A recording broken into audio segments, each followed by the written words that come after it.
प्यारे दोस्तों, बहुत-बहुत स्वागत है आपका अपने चैनल यूजीसी नेट साहित्य दर्पण में। तो फ्रेंड्स, जैसा कि आपको पता है कि हम internet, JRF, SET, TGT, PGT, TET, D triple SSB की तैयारी हिंदी विषय से इस चैनल के माध्यम से कर रहे हैं। आज की क्लास में हमने बड़ा ही महत्वपूर्ण टॉपिक लिया है उपसर्ग को। आपको पता है उपसर्ग हमारे पाठ्यक्रम में लगा हुआ है, ठीक है? हमारे नेट के पाठ्यक्रम में भी लगा हुआ है।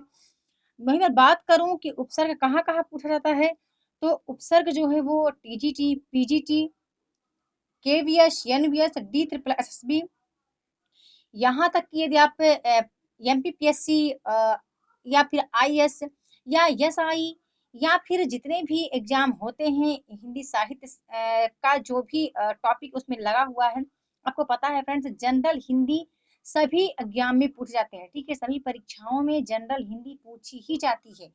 तो ये जो टॉपिक है उपसर्ग, ये करना हमारे लिए बड़ा ही महत्वपूर्ण है, ठीक है?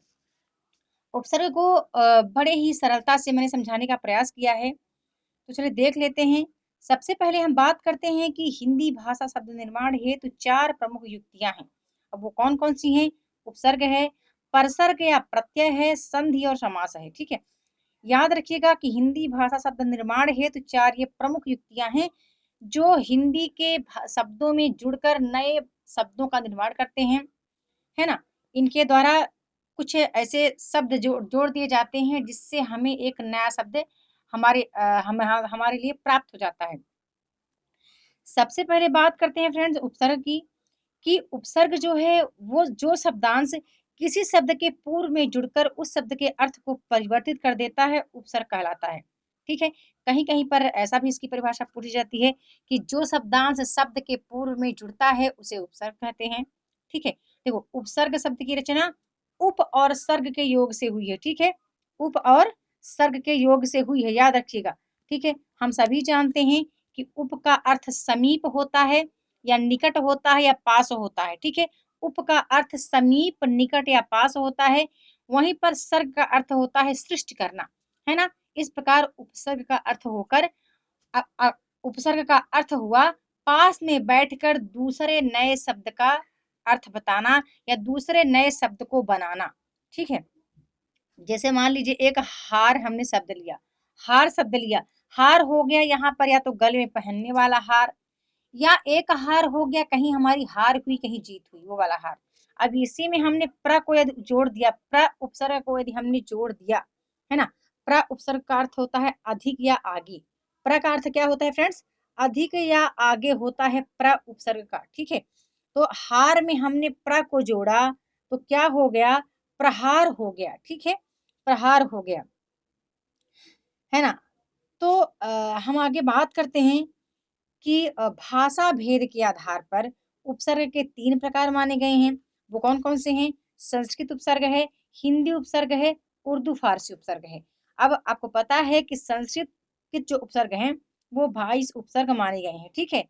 ऐसे ही उर्दू फारसी उपसर्ग हैं। मैं आपको बता दूँ फ्रेंड्स, इम्पोर्टेंट ये है कि ज़्यादातर संस्कृत उपसर्ग ही पूछे जाते हैं। संस्कृत उपसर्ग के शब्द ही पूछे जाते हैं, ठीक है? तो ये चीज़ आप बिल्कुल ध्यान रखना। चलिए बात करते हैं कुछ संस्कृत उपसर्गों की। इम्पोर्टेंट हैं, मैंने सभी को लिया नहीं है। मैंने कुछ इम्पोर्टेंट ले लिए हैं, बाकी मैं इसका अर्थ बताती चली जाऊँगी। बड़े ध्यान से आप वीडियो को देखिएगा, है ना? आपको बता दूँ फ्रेंड्स, जो उपसर्ग है, उपसर्ग क्या है कि शब्द के अर्थ की एक विशेषता बताता है ना? दूसरी बात हो गई कि शब्द के अर्थ में प्रतिकूलता उत्पन्न होती है उपसर्ग लगने से।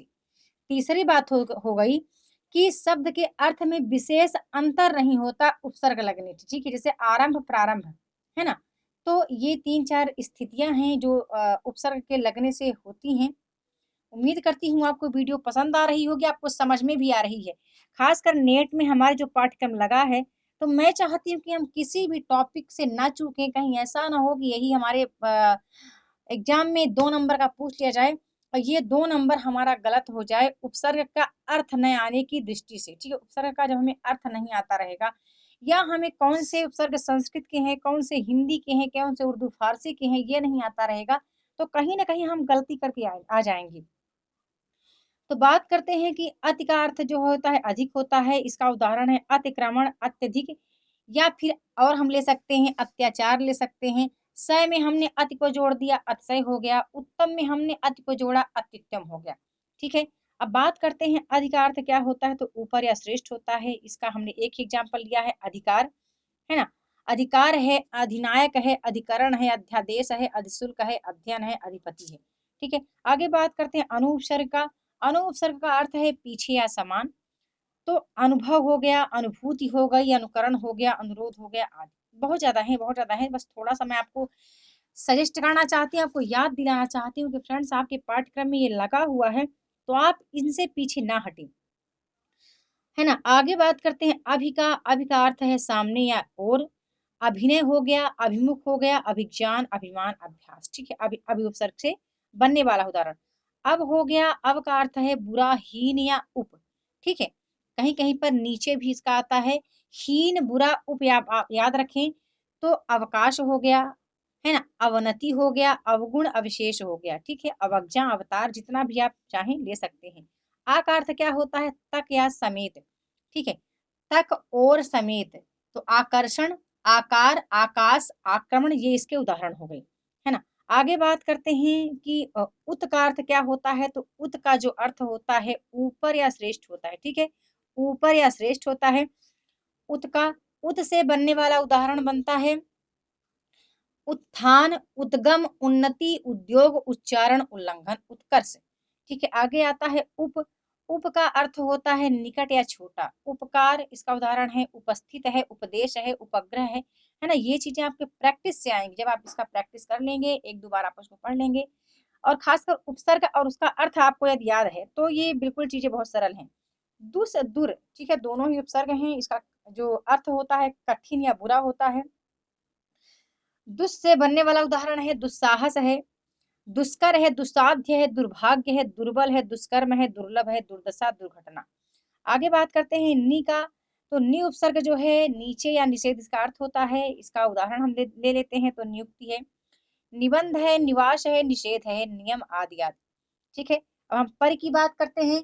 तो पर उपसर्ग जो है इसका अर्थ हुआ चारों ओर। इसका जो एग्जाम्पल है वो परिचय हो गया, है ना, परिचय हो गया, परिणय हो गया, परिपथ हो गया, परिस्थिति हो गई, है ना। स्थिति में हमने पर को जोड़ा, परिस्थिति हो गई। पथ में हमने पर को जोड़ा, परिपथ हो गया, है ना। आगे देखते हैं प्र उपसर्ग है। तो प्र का अर्थ है अधिक या आगे। इसका हमने बताया है कि प्रसिद्ध, प्रहार, प्रबल, प्रस्ताव, प्रयोग, है ना। आगे बात करते हैं प्रति का। प्रति का अर्थ विरुद्ध या सामने होता है। ठीक है, प्रति का अर्थ विरुद्ध या सामने होता है। अब इसका एग्जाम्पल ले लें, तो इसका जो एग्जाम्पल है वो प्रतिध्वनि हो गया, कूल में प्रति जोड़ा, प्रतिकूल हो गया, निधि में प्रति जोड़ा, प्रतिनिधि हो गया, है ना। आगे बात करते हैं वि उपसर्ग है। वि का अर्थ विशिष्ट या भिन्न होता है, वियोग, विनाश, विषेद, विकार, ये सब इसके उदाहरण हुआ है। सम उपसर्ग का अर्थ हो गया संपूर्णता या साथ, सम्मान, सम्मेलन, संशोधन, संयोग। ठीक है, ये सम उपसर्ग है से बनने वाले कुछ उदाहरण हैं। सु का अर्थ होता है अच्छा, है ना। सु का अर्थ क्या होता है, अच्छा होता है। इसका जो एग्जाम्पल है बता दूं, सुगम है, बोध में सु जोड़ा, सुबोध हो गया, सुलभ हो गया, सुपुत्र हो गया, सुदूर हो गया। एक छोटी सी वीडियो के माध्यम से मैंने उपसर्ग को बताने का प्रयास किया है। आप उम्मीद करती हूँ कि आपको ये वीडियो पसंद आई होगी। और ये भी कहना चाहूंगी फ्रेंड्स कि कोई भी एग्जाम हो, यदि आपके पाठ्यक्रम में वो टॉपिक लगा हुआ है तो आपको उसे छोड़ना नहीं है, है ना। ज्यादा हम ओवर कॉन्फिडेंस ना रहें। हम ज्यादा ये ना सोचें कि ये छोटा है या ये उपसर्ग है, बहुत मतलब कम लोग इसको पढ़ते हैं, ये हमने पढ़ा हुआ है तो ये शायद है कि नया आए एग्जाम में। ऐसा कुछ आप होशियारी ना दिखाएं।